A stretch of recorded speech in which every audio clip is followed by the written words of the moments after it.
Hello again, everyone, and welcome back to Reddit Aliens. I'm John, and as always, thank you so much for being here.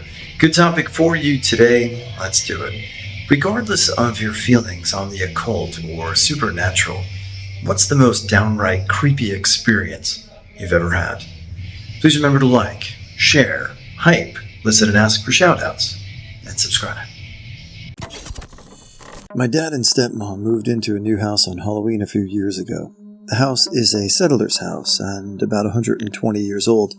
Anyways, I just moved into a new house with a built-in microwave, and their new house had all stainless steel appliances. We didn't need our old stainless steel microwave, so we gave it to them.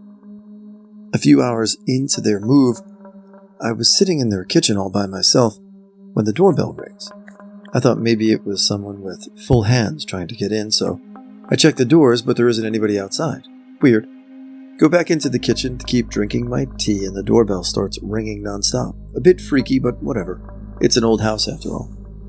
Then the microwave comes on and displays frozen dinner, apparently cooking a ghostly meal. Between the doorbell ringing and the microwave, I pretty much shit myself and ran out of the house after opening the microwave door. The doorbell kept ringing all night on and off for no reason at all. And the microwave came on one more time too. As far as I know, something that had never happened while we owned the microwave. It hasn't ever happened again either. My roommate and I were outside grilling after dark one summer. Completely sober, I might add. We both saw a light on the horizon. We lived in a hill overlooking Lake Superior. The light was crossing the horizon, shot straight up, did a loop-de-loop, and came back down parallel to the horizon. In the crossed from right to left, before suddenly going back left to right and then back to the left. It was traveling faster than a plane normally does, and was definitely not a helicopter. After a few minutes, it disappeared behind the clouds. After 4 years, we both described the occurrence the same way. Still have no idea what we could have witnessed that night. The chicken was delicious. You know, I always take you guys on some crazy adventures, whether I'm in the woods or at a job site. Right now I'm in one of the showers at one of my other jobs, so sorry about the feedback, but you know, boys gotta do what a boy's gotta do. Anyway, hope you're all well and looking forward to a great week as we get into the high moments of the holiday season. So be excellent to each other and love your neighbor. See you guys tomorrow. I was on a road trip back from Florida with my now ex-girlfriend.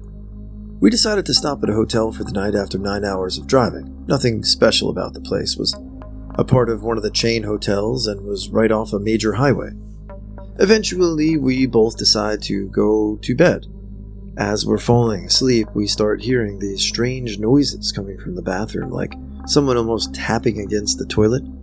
I got up and checked everything out. Nothing. So I attribute it to just random hotel noises and go back to sleep. During the night, I had woken up a few times, and every time I got this really uncomfortable feeling whenever I looked over toward the bathroom side of the room. So I never really faced that way when trying to fall back asleep. Well, at one point during my tossing and turning, I did face that side, and I can remember it clear as day, something whispering into my ear. What it was, I don't know, but someone or something talked to me. I immediately bolt up and asked, "Was that you?" I borderline yell at my girlfriend, I'm so freaked out, and she hazily wakes up with no. So, as to not freak her out, I just tell her it was nothing. I cuddle up real close and just try to forget about it. When I woke up, I had the most uneasy, nauseous feeling, so I don't bother mentioning anything to her until we had left that room. It just didn't feel right. Well, after we had left, I finally told her about what happened, and she stops me right after asking if I'm kidding. I told her no and asked why. Well, I guess during the night, she had woken up as well, and when trying to fall back asleep, her arm slipped off the side of the bed, and she felt something kind of caress her forearm. She ignored it, as we had the AC blasting, it being stupid hot in the south and all. However, when she moved, she felt something physically grab her arm and hold it off to the side of the bed. She said it was only a second or two, but it was the scariest thing of her life. And just like me, when she woke up, she felt really uneasy and sick. So we didn't want to say anything as well. Alright, I'll give this a shot. When I was 9 years old, my family decided to take a road trip down to Disney World, making a few stops on the way, spending the night. One night we decided to stay in Savannah, Georgia, in this really old but beautiful hotel. I hated the feeling of it right when I walked in. It was very elegant, but there were some weird things like boarded up place in the wall, but I passed it off for renovation. Shortly after checking in, we decided to explore the city a bit, and we found out Savannah has a reputation for being the most haunted city in America. So, what the hell? We took a nighttime walking ghost tour of the city. Some of that shit was really creepy. Stories about kids throwing dead animals at people's heads and literally trapping him in his house. Figures standing over people as they slept. Orphanages on fire. Seriously, scary stuff. I was intrigued. Then we came to this building, and after all these stories, she points out the freaky-looking water spouts and tells us that because of them, a barrier is formed around the building when it rains, trapping spirits inside and making it the most haunted place in the city. Well, rowdy-dow, that building turns out to be our hotel. I'm a little fuzzy for details on exactly what happened to it, but I distinctly remember her saying that it used to be a hospital and dead bodies were put in the wall. There was something about a priest too, and I think he was killed in the square in front of it. Anyway, this 9-year-old me was petrified. I wouldn't go to the bathroom by myself, and I slept completely under the blankets. I managed to fall asleep, but at around 3 a.m. I woke up and could not fall asleep no matter what I tried. I heard a strange clicking noise that sounded like metal, but I disregarded it as ventilation noises or something. I was about ready to fall asleep after working up the guts to poke my head out from under the blankets, but then I heard the most distinct moaning coming from the hallway. They moaned 3 times, and then I never heard it again. A lot of people have tried to give reasons like housekeeping or some drunk guy or people having sex, but I assure you it was none of the above. It was definitely from the corridor, and we were right at the end of it. No one would be down there at 3 a.m. for the hell of it.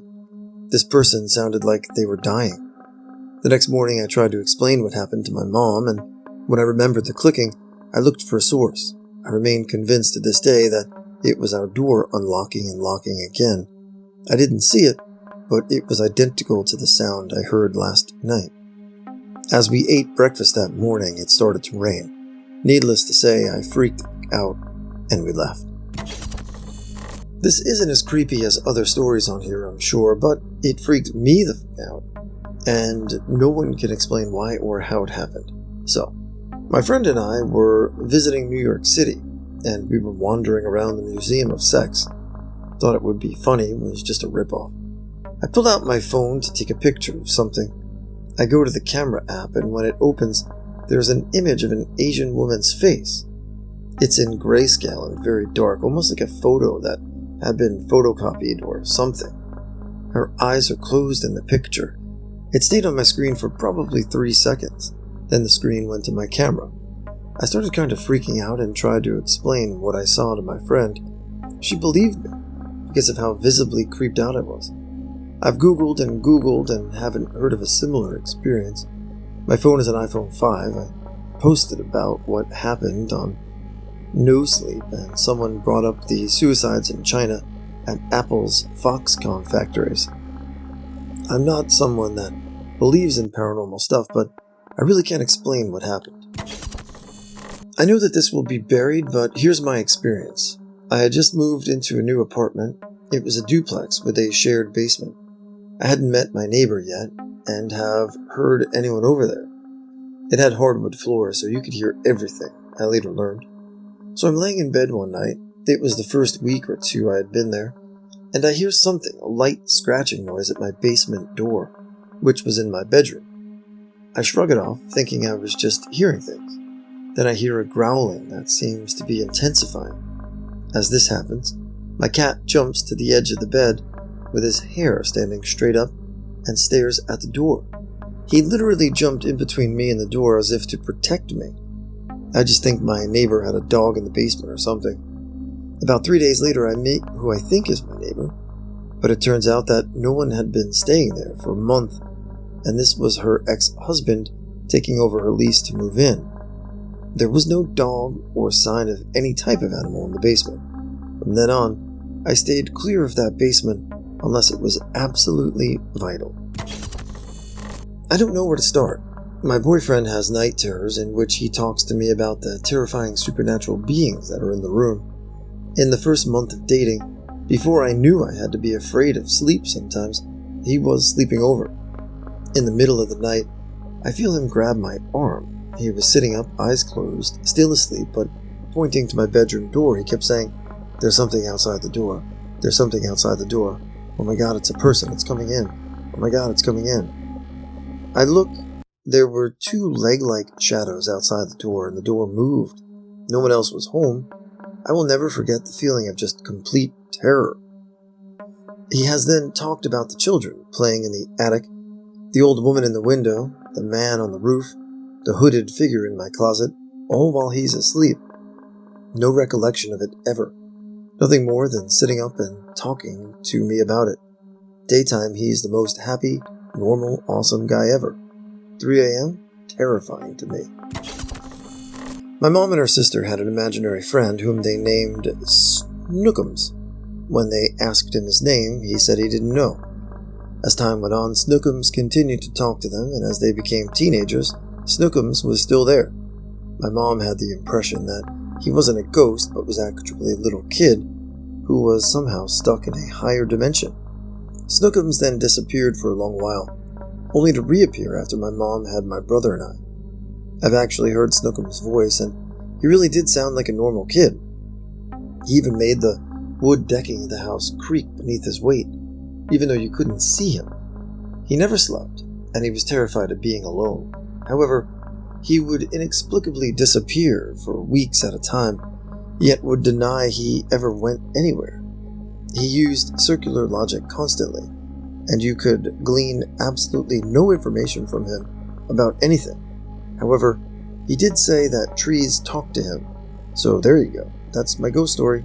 Take it or leave it. For 2 years in my childhood, during the ages of 8 and 9 to be exact, my family relocated to Reno, Nevada. Reno is meh, but some odd miles south is the capital of Nevada, Carson City. I'm not sure the background of this place, other than it is an old western gold mining town. I remember several distinct trips with my adventurous parents in where we would almost go looking for trouble. One afternoon, we took a stroll down a very deserted strip of shops built in Western-style architecture. Everything was wooden and smelled musky. As my mother and I were creaking along the flooring, both of us felt at the exact same time a chill and the placement of someone's hands on our shoulders as we were walking. My father was several paces ahead of no one was behind us. Another day, also in Carson City, we had found along a mountainside a very old house that had been destroyed by some happening and a small graveyard. Of course, we get out to look around. I start rummaging through odd pieces of pottery and figurines I'm finding on the ground. I find an old doll's head, worn and sad looking, and I pick it up to examine its creepiness. Out of the neck of the broken doll bursts a spindly white tangle of baby scorpions that find themselves all over my hands and dress, everywhere. I had some weird shit moments as a kid that still creep me the hell out when I think about them. I had a lunchbox that used to shake for no reason. Sometimes it would shake a little, and other times it was very aggressive. My whole family witnessed it happening once, and I got up the bravery to open it and felt like something whooshed by me, and nobody saw anything. It stopped happening after that. We also around this time had a mirror that hung attached to a cardboard backing on the smallest of nails on our wall. One day that mirror flew off its cardboard backing and shattered on the other side of the room. Nobody witnessed this happen, but my mom was sleeping on the couch, and though my brother or I was responsible. The creepy part was that the cardboard backing was still hanging on the wall.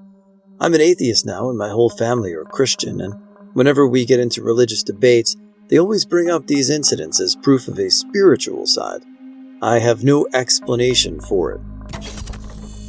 For the past several years, I have been followed by a poltergeist. It started on a vacation before I went to college. I watched The Sixth Sense after everyone else was asleep. I'd never seen it before because someone ruined it and I figured it wasn't worth it. I was wrong.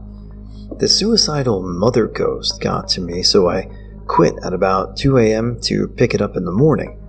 I turned off the TV, rolled over to go to sleep, and the TV turned back on. Okay, creepy, whatever. I must have sat on the remote. I sit back up, find the remote, turn off the TV, and roll over. The TV turns on again. I don't believe in anything supernatural, but it was dark and creepy, so I got a little jittery. I turned off the TV for a second time, and keep an eye on the TV. That time it stayed off. So whatever, just a shitty hotel TV, right? Well, I get to college, and my parents buy me a TV for my dorm. Over the next few years, the TV has a habit of turning on randomly. Well, not randomly. It happens most often just as I come home or get ready to leave. And my roommate was there to witness it several times. We never came back to the TV already on. This went on for 2 years, and I had the same roommate both years. So maybe it was a shitty TV, right? Well, this year, I got a new TV, bigger, better, same roommate though. Truth be told, it hasn't turned itself on as much, probably because my roommate got into football, so it's been set to ESPN almost 24/7. It's still turned on by itself a couple times though. For comparison, I've never had this problem when I'm at home, where we have the same kind of TV, and I didn't have this problem before that vacation. I had just finished a hard day's work, out in the sun, hard labor. I was high school age. I told my grandmother that I would go to church with her that evening, so I cleaned up a bit and headed up. We sat in the pew together, she was Catholic, and watched as the priest, father, whatever, went about his rituals and chants. Suddenly I'm aware of people whispering to each other. The whispering grows more intense and the mood in the room becomes very anxious. I'm looking around, trying to figure out what the excitement is. Finally, I look back up at the podium, and the priest in his green and purple robe has a guy about 35 years old bent over the podium. The look on this guy's face was mild terror, and then the priest produces a long needle, which he proceeds to insert into the guy's lower back and then push up his spine. The place is going nuts, and I cover my eyes incredulously. When I open them, everything is normal. No sound, no whispering, no guy with a needle up his back. Freaked me out a bit though. My flatmate last year had her boyfriend and his friend round one night. The friend of her boyfriend was an aspiring filmmaker and was really insistent on showing us some footage he'd shot a few nights ago. We took turns watching one by one and listening through headphones plugged into his laptop. The footage was shot at maybe 1 a.m. at London and was a little more than a slow panning shot. The bridge is pretty dead, no cars or people, but in the distance you can hear buses going by, the Thames sloshing around, that sort of thing. However, all of a sudden you could hear what sounded like someone whispering directly into the camera's microphone. As you walk the devil's path, something unintelligible than death. I'm not a believer in the supernatural or ghosts or anything like that, but it scared the shit out of me. I'm pretty sure we watched it maybe 5 times each that evening. The guy who shot the footage was legitimately scared, to the point where he was nearly crying and insisting that no one ever believed him until they saw the footage. I still think about it sometimes, and now avoid London Bridge at night like the plague. Wish I could get my hands on that film now.